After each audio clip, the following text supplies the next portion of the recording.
My boyfriend, 30, and I, a 26-year-old female, have been together for 2 years.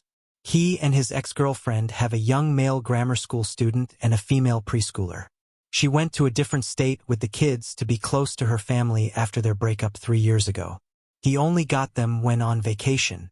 When we started dating, I was aware of all of this. Though I told him I wouldn't be a parent, I had no problem with this. My mother reared my 5 younger siblings and parentified me. I had to change the oldest one's diapers and give him formula because he is 6 years younger than me.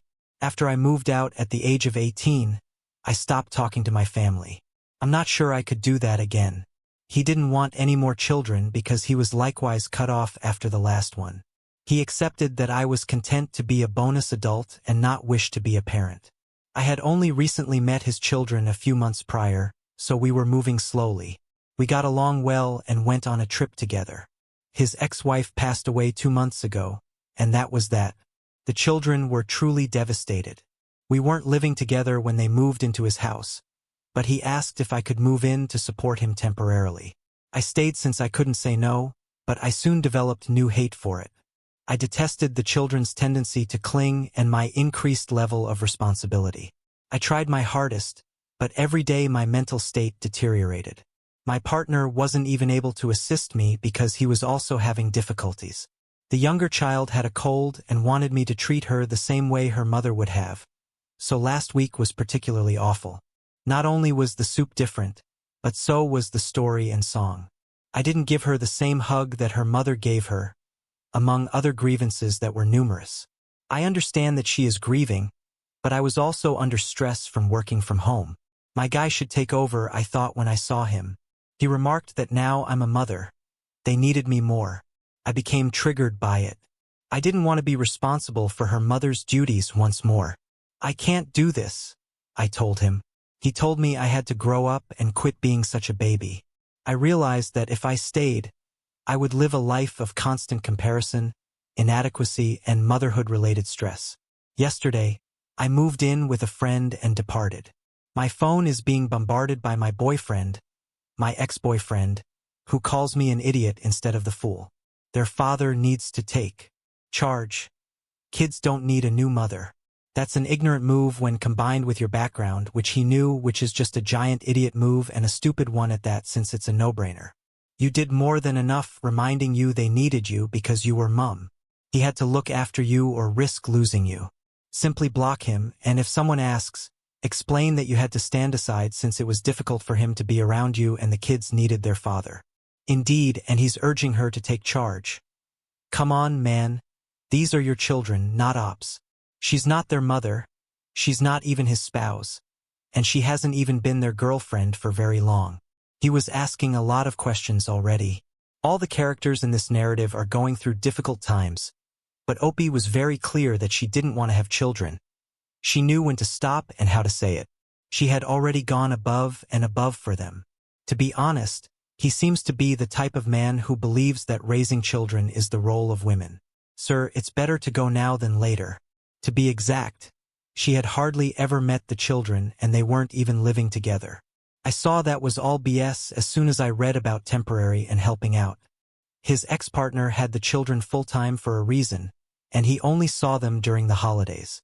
He 100 was preparing Op to take over for his ex. It enrages me greatly. It is his responsibility to take charge and raise his children. God forbid he caught a less experienced, impoverished woman. Individuals such as these should have warning signs. Update asterisk, did I really lose my mind when my boyfriend's ex-girlfriend passed away? To put it mildly, the last few days were a blur of confusion and chaos. I said goodbye to the kids before leaving. I mentioned I was going to be gone for work so as not to put too much pressure on them. I don't generally work from home, but I did inform my ex that I was leaving because I couldn't handle another round of stop acting like a child and grow up. He requested me to stay at home with his daughter, claiming he didn't know how to take care of a sick child. I initially accepted her illness, but he wouldn't even offer assistance in the nights. The majority of your presumptions about him were accurate in that I nearly always found myself taking care of the kids by myself and that he didn't always do his share. He was worn out, unable to face them, and unsure of how to handle their Loss. I handled it more skillfully. I was meant to help and show him the ropes, but I felt like a single mom. That wasn't what we had agreed upon when I moved in to help. He was granted custody as a father. His ex's parents, who were already retired and did not want to raise the children anyhow, said that this was for the best. Luckily, the owner had not rented my previous flat to anybody else, so I was allowed to move back in. Although I had a lease, I had made a monthly agreement with the owner to sublease the flat until I returned in order to avoid paying rent. I feel so much calmer now that I'm back in my own space. After the initial blasting, I also had a meeting with my ex. He called me yesterday to ask if we could get together. I concurred and requested further clarification as well. We had a nice conversation after he came over and finally found a babysitter. He stated he was sorry for what he said and asked that I comply. Being a vacation parent, he added, was a significant and unexpected adjustment for him as well. With kids at home every day, he felt afraid and unprepared to raise them and believed that this was his lot in life. The words frightened him. I replied, I get it, but I can't be their mother. I am unable to assume his duties. I would like to assist, but not in that way. I required limits. He acknowledged that he shouldn't have asked for so much from me, but he claimed he expected as much. The children missed me and wanted to know when I would return. He inquired if I could still help them. I told him no, but he needed me. I assured him that I would support him and that, as a friend of his, I would visit occasionally, but I would not move back in or take on the role of stepmother. He inquired whether I was ending our relationship, but the reality is I'm not sure.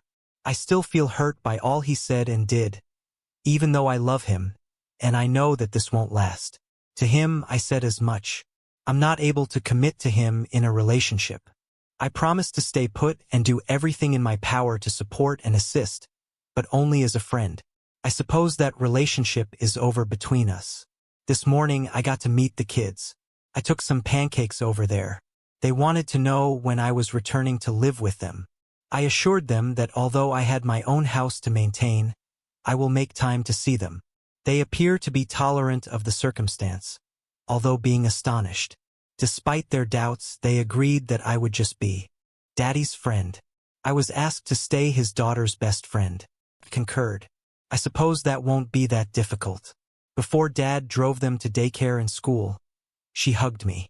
In fact, I feel so much better as well. I could handle a role like this. It might not be the best approach, though. I'm hoping it goes well. I appreciate all of your responses and advice. He just put the work on everyone else than himself, and I have severe issues with that, but I'm glad you're working on what your parameters are.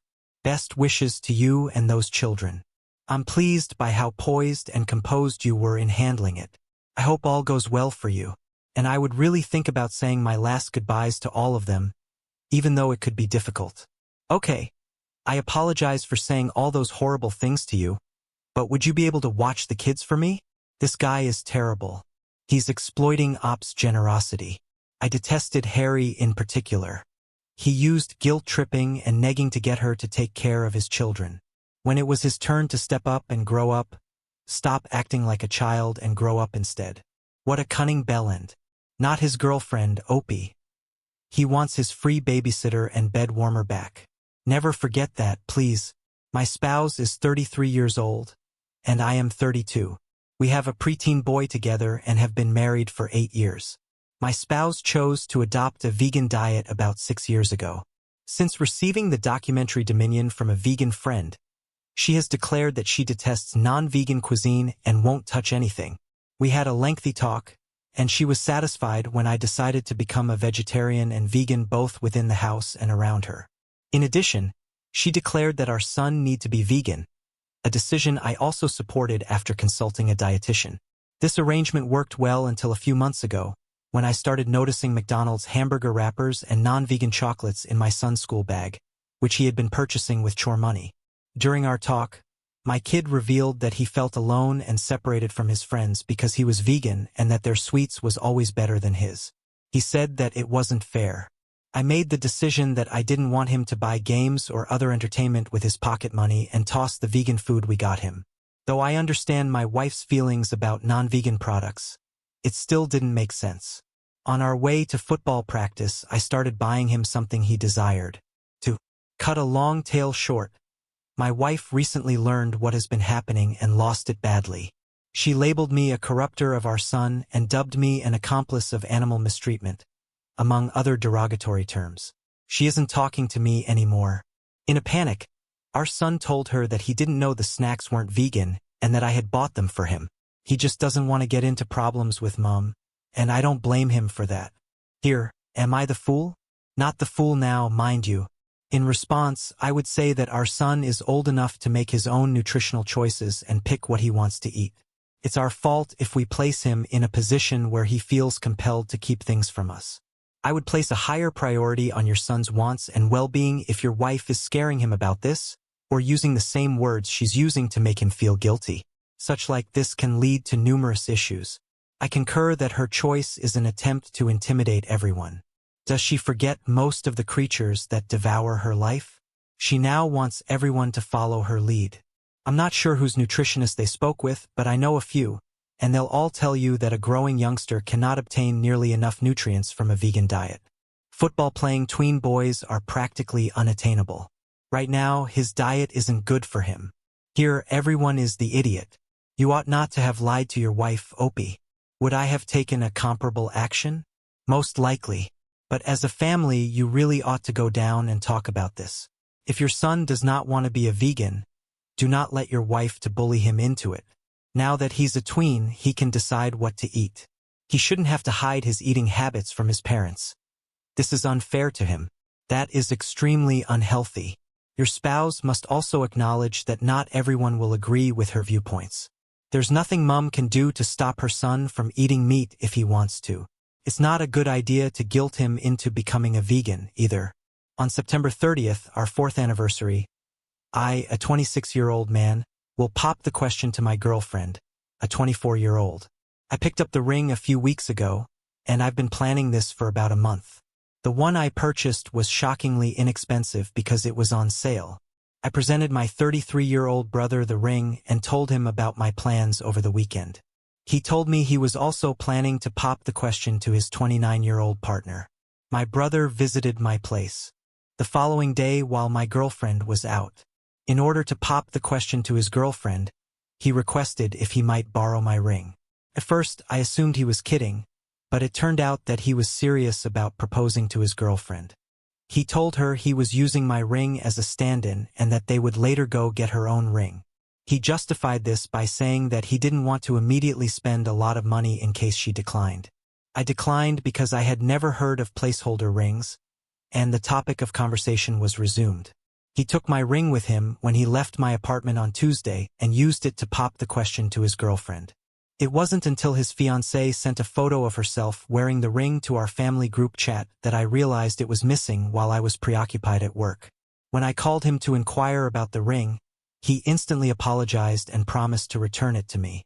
It was useless for me to propose with the same ring at this time because his fiancée had already posted about it on social media and my girlfriend had already seen it. After a heated argument, he admitted that although he had informed his fiancée that the ring was a stand-in, he had failed to disclose its source.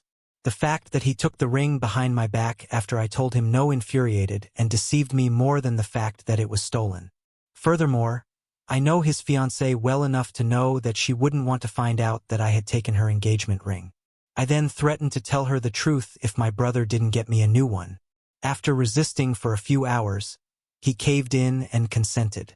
Yesterday, we proceeded to a different jeweler store, where I chose a new ring. Even though I was able to keep within the budget, the new one still cost $100 extra. Even though my brother purchased the ring, he still calls me thoughtless and naive. He's adamant that if I had given him the chance, he would have returned the favor, and I didn't have to threaten to charge him so much for him. At this point, he won't speak with me. I am at a loss on how to feel about this. Normally, I would discuss these matters with my brother, so it seems strange that I'm at odds with him. My fiancée and I share a lot of pals, but I can't tell her. Our mother, who is conflicted, is the only other person who is aware of it. She believes my brother made a mistake. I'm justified in being upset with him, but I didn't need to threaten their relationship to get as low as I did. Am I the foolish one? Not the fool.